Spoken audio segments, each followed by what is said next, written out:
बंधुओं, आगे की राशियों पर चर्चा करेंगे, लेकिन अपने एक दर्शक हैं उनका सवाल लेते हैं। उनका सवाल भी लड्डू गोपाल जी से ही संबंधित है। उनका सवाल है कि घर में लड्डू गोपाल हों तो पूजा कैसे करें। बंधुओं, यदि घर में लड्डू गोपाल आपके विराजमान हैं तो लड्डू गोपाल जी की रोज़ पूजा करनी चाहिए। उनको रोज़ स्नान कराइए, रोज़ चंदन लगाइए। इसके साथ ही बड़ी अच्छी अच्छी पोशाकें उन्हें धारण कराएं। लड्डू गोपाल को सात्विक भोजन का भोग लगाएं। सावधानी रखें कि लहसुन और प्याज से संबंधित कभी भी ये भोग नहीं लगाना चाहिए। यदि आपके यहाँ किसी दिन लहसुन प्याज से संबंधित भोजन ना बना हो तो आप सिर्फ मिश्री का भोग उन्हें लगा सकते हैं। दिन में कम से कम 3 बार उनको भोग लगाना चाहिए, सुबह, दोपहर और शाम। लड्डू गोपाल के आगे एक कटोरी में मिश्री और एक गिलास में जल हमेशा भरकर रखें और प्रार्थना करें कि हे लड्डू गोपाल, आपको जब भी भूख लगे तो आप मिश्री खा लेना और जल पी लेना। लड्डू गोपाल आपकी भावनाओं से ही प्रसन्न होते हैं, इसलिए लड्डू गोपाल को आप हमेशा उनके आगे मिश्री और जल भर करके रखना अवश्य चाहिए। लड्डू गोपाल को इधर उधर लेकर के घूमना नहीं चाहिए। घर के सभी सदस्य कभी बाहर जाएं तो लड्डू गोपाल को किसी वैष्णव जन के यहाँ देकर दे सकते हैं। उसी वैष्णव जन के यहाँ देना है जहाँ लड्डू गोपाल जी की सेवा होती है, उन्हें दे करके जाएं। और यदि कोई ना मिले तो उनके आगे ज़्यादा से ज़्यादा मिश्री और जल बड़े गिलास में रख कर के जाएं और प्रार्थना करें कि हे लड्डू गोपाल, हम अपने घर से बाहर जा रहे हैं तो यात्रा के समय हमारा ध्यान रखें और इस घर का भी ध्यान रखें, और जब भी आपको भूख लगे तो आप ये मिश्री और जल ग्रहण करें। लड्डू गोपाल इसी आपकी भावना से प्रसन्न होते हैं। तो बंधुओं, इन सावधानियों के साथ आप अपने लड्डू गोपाल जी की सेवा करिए, जिससे आपको विशेष फलों की प्राप्ति अवश्य होगी। चलिए बंधुओं, आगे की राशियों पर चर्चा करते हैं। बात करते हैं धनु राशि के जातकों की। आज आपका मन प्रसन्न रहेगा, रुके हुए काम सफलतापूर्वक पूरे होंगे। आज प्रयास करने से आपका रुका हुआ धन वापस मिल सकता है। नौकरी में आपके प्रभाव में वृद्धि होगी, नई जिम्मेदारियां आपको मिल सकती हैं। कारोबार में मन के मुताबिक सफलताएं प्राप्त होंगी। भाग्य की बात करें तो 80% भाग्य आपके साथ है। दिन आपका बहुत उत्तम है। सावधानी क्या रखेंगे? आज व्यर्थ के खर्चों पर नियंत्रण रखिए।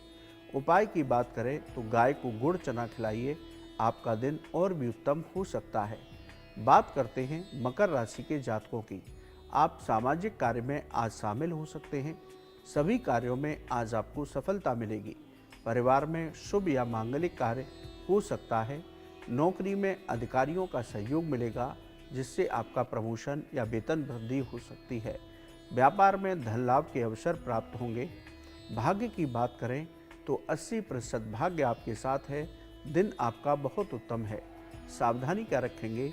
आज अपने क्रोध पर नियंत्रण रखें, वरना अपने कामों को बिगाड़ सकते हैं। उपाय की बात करें तो ओम विष्णवे नमः इस मंत्र का जप कीजिए, आपको और अधिक उत्तम फलों की प्राप्ति होगी। बंधुओं, बात करते हैं कुंभ राशि के जातकों की। आज आपको आत्मविश्वास में कमी महसूस हो सकती है। आलस्य को अपने ऊपर आज हावी न होने दें, वरना काम रुक सकते हैं। अचानक से कोई परेशानी सामने आ सकती है, लेकिन धैर्य बनाकर रखिए, परेशानी का समाधान हो जाएगा। नौकरी में विवाद की स्थिति से बचें। व्यापार में आज कोई निर्णय जल्दबाजी में न करें, वरना नुकसान हो सकता है। भाग्य की बात करें तो 60% भाग्य आपके साथ है। सावधानी क्या रखेंगे? स्वास्थ्य का आज विशेष ध्यान रखिए। उपाय की बात करें तो ओम नमो भगवते वासुदेवाय इस मंत्र की एक माला जप कीजिए, तो आपको उत्तम फलों की प्राप्ति हो सकती है। बात करते हैं मीन राशि के जातकों की। आज धन लाभ के अवसर प्राप्त होंगे। परिवार का भरपूर सहयोग आपका प्राप्त होगा। आप धार्मिक यात्रा पर जा सकते हैं। पूजा पाठ में आपका मन लगेगा। नौकरी में सफलताएं प्राप्त होंगी। कारोबार में उन्नति से आपका मन प्रसन्न रहेगा। भाग्य की बात करें तो 80% भाग्य आपके साथ है। सावधानी क्या रखेंगे? आज सेहत का विशेष ध्यान रखिए, सेहत को लेकर लापरवाह न हो।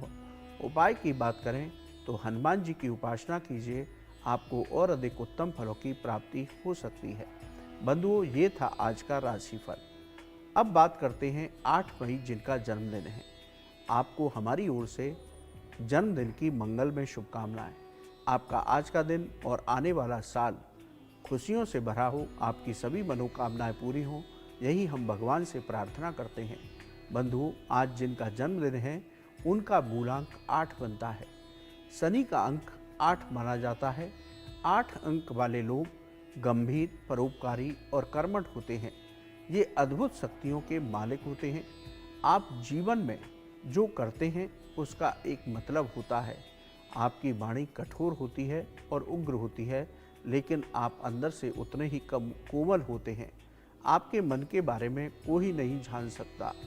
आपको सफलता परिश्रम से ही प्राप्त होती है, लेकिन आप परिश्रम करते हैं और आपके परिश्रम का श्रेय, आपके काम का श्रेय दूसरे लोग ले जाते हैं। यह शुभ तारीखों की बात करें तो 8, 17 और 26 आपकी शुभ तारीखें हैं। शुभ अंक की बात करें तो 8, 17, 26, 35 और 44 ये आपके शुभ अंक हैं। शुभ रंग की बात करें तो काला, गहरा, नीला और जामुनी ये आपके शुभ रंग हैं। अब बात करते हैं आने वाला साल कैसा होगा। इस साल आपको सभी कार्यों में सफलता मिलेगी।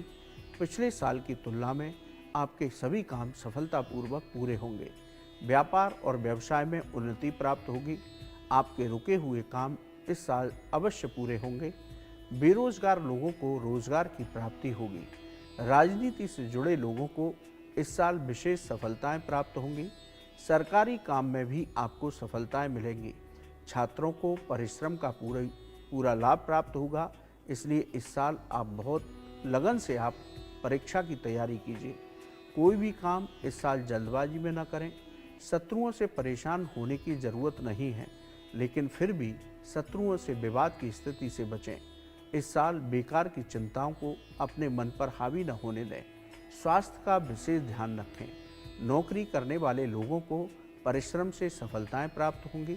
नौकरी में यदि परिवर्तन करना है तो इस साल बहुत सोच समझ कर के करिए, लेकिन समय पर नौकरी पेशा लोगों को पदोन्नति और वेतन वृद्धि अवश्य प्राप्त होगी। बंधुओं, ये साल आपका पिछले साल की तुलना में उत्तम रहने वाला है। अब बात करते हैं उपाय की।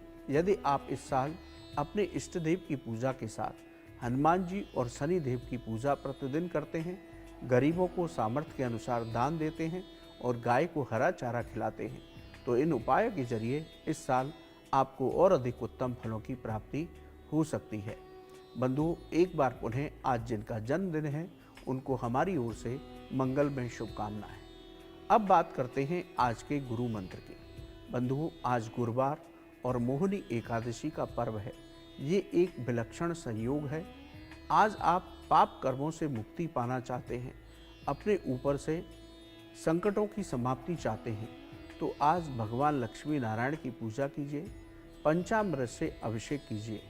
यदि आप सालिग्राम शिला रखते हैं तो उसका भी पंचामृत से अभिषेक करें।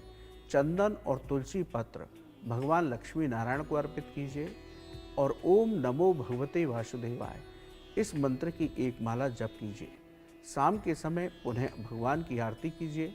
तुलसी जी के पास घी का दीपक जलाइए और तुलसी जी के पास बैठकर ही आप ओम नमो भगवते वासुदेवाय इस मंत्र की एक माला जप कीजिए और भगवान लक्ष्मी नारायण के चरणों में आपके जीवन की जो भी समस्या है आप उस समस्या को रखिए। भगवान लक्ष्मी नारायण की कृपा से, मोहिनी एकादशी व्रत पर्व की महिमा की कृपा से आपकी ये मनोकामना अवश्य पूरी होगी। बंधुओं, बहुत अच्छा समय है, आप इस उपाय को कर लीजिए और भगवान लक्ष्मी नारायण की कृपा से अपने जीवन की समस्या का समाधान कर लीजिए। बंधुओं, आज के लिए इतना ही। कल सुबह आपसे पुनः मुलाकात होगी। बंधुओं, यदि आपका ज्योतिष और धर्म से संबंधित कोई भी सवाल है तो आप हमारे ईमेल पर लिखकर भेजिए, हम उसे कार्यक्रम में अवश्य शामिल करेंगे। बंधुओं, आप हमारे कार्यक्रम में जुड़े, आपका बहुत बहुत धन्यवाद। आपको मोहिनी एकादशी व्रत पर्व की मंगलमय शुभकामनाएं। भगवत कृपा से आज आपका दिन उत्तम हो, यही हम प्रार्थना करते हैं। राधे राधे।